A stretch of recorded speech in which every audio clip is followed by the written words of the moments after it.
we're located kind of by historical good fortune, right across from Kansas State University.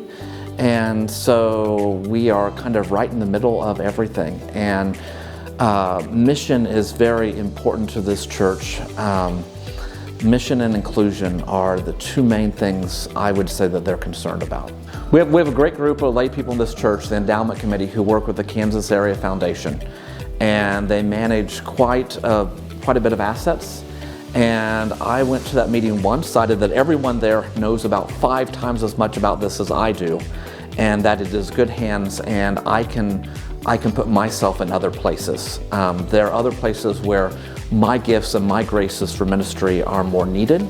And there's just knowing the folks who look after that for us in the local church, and knowing that it is in the hands of the Kansas Area Foundation, allow me to focus on the parts where I have gifts and graces, while knowing that the resources are secure, and that they're going to be available, and that they are growing. I served as a pastor for a long time, and then as treasurer of the annual conference for a number of years at the end of my career. And I know the temptation of every church is to invest locally with a member, but I've also watched churches I serve who picked a church member to be the recipient of their investment funds with whatever firm they represented, and others in the congregation who also could have done that service were upset that, why did you choose this member and not me? And the foundation becomes a neutral arbiter in that kind of setting, where you're not having to choose among your members, but a United Methodist related entity that can serve the same purpose. The part we value the most in our partnership right now has to do with the investments.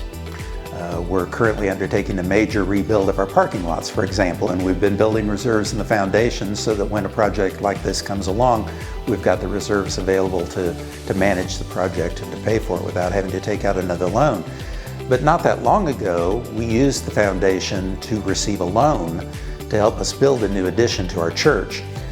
We had raised a significant sum of money prior to the project, but when it came time to make the final payments, we had to borrow $1.1 million from the Kansas Foundation. It was extremely helpful, easy to work with, a good interest rate.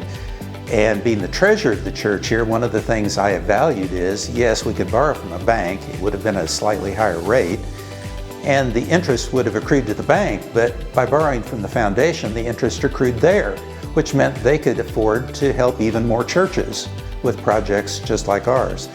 We borrowed the $1.1 million 4 years later, and 4 years, 2 months later, we had paid it off, which was another sign of the health of this church, being able to pull off a project of that scale and be out of debt so quickly. Another way we've partnered with the foundation is in terms of encouraging our members to do financial planning and estate planning, and to consider legacy gifts to this church and other charities of their choice. The values of the Kansas Area Foundation don't just by accident happen to be the same values of this church. It's that the foundation is in line with the discipline, the church is in line with the discipline. It's just such a nice way that comes together, so that I don't have to be carefully looking over everything you guys invest in to try to figure out do we agree with this or do we not agree with this? And the other nice thing about it is, on a personal level, one of the things I love about my pension is invested along the lines of United Methodist social principles. So this is kind of like the same type of investment for the local church, where you just know it's going to go there and you don't have to spend a whole lot of time thinking about it.